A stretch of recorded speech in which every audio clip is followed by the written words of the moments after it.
the decision was made to go with the Audi S1 bot, or like sort of body kit, and build a S1, and it was then decided to go space frame chassis, and also we decided to do something a little bit different, and we used the Audi V8 in it really. So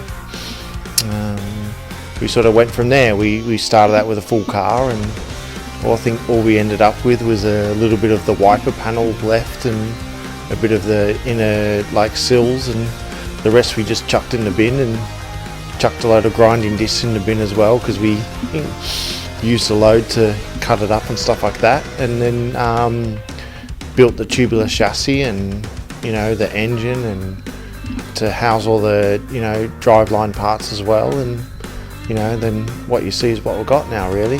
When I was sort of starting out in motorsport etc, we've done a lot of rallies, and it was always the golden era of motorsport was Group B, and so and one of my first customers that I come to that I met here in England was Keith Murray from Dialinks Performance, and we done a lot of work on his Quattro at the time, and I just fell in love with it, to be honest. So, and then that was the decision to use, to build one of these type of cars really.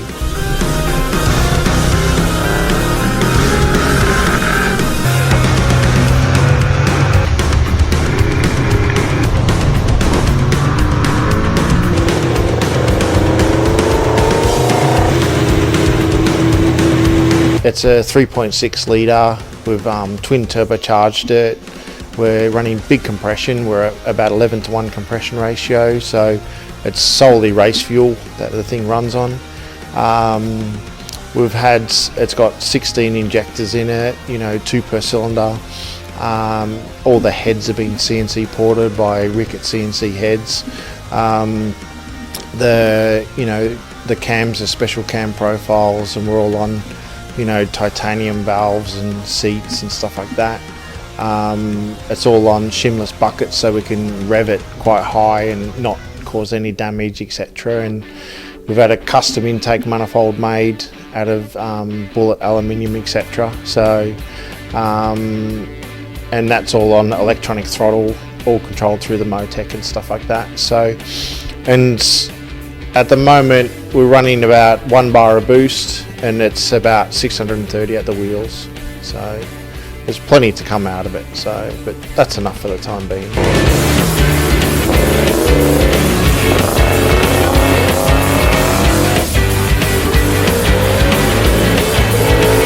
Yeah, the key to this car is it's a very lightweight chassis, it's all space framed.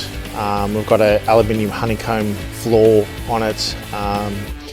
We tried to incorporate a little bit of aerodynamics underneath the car as well, and even the rear wishbones and the rear suspensions off an early Formula 1 car.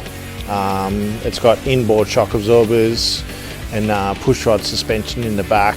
All the chassis made out of chrome moly and sort of designed to be minimalistic and easy to work on.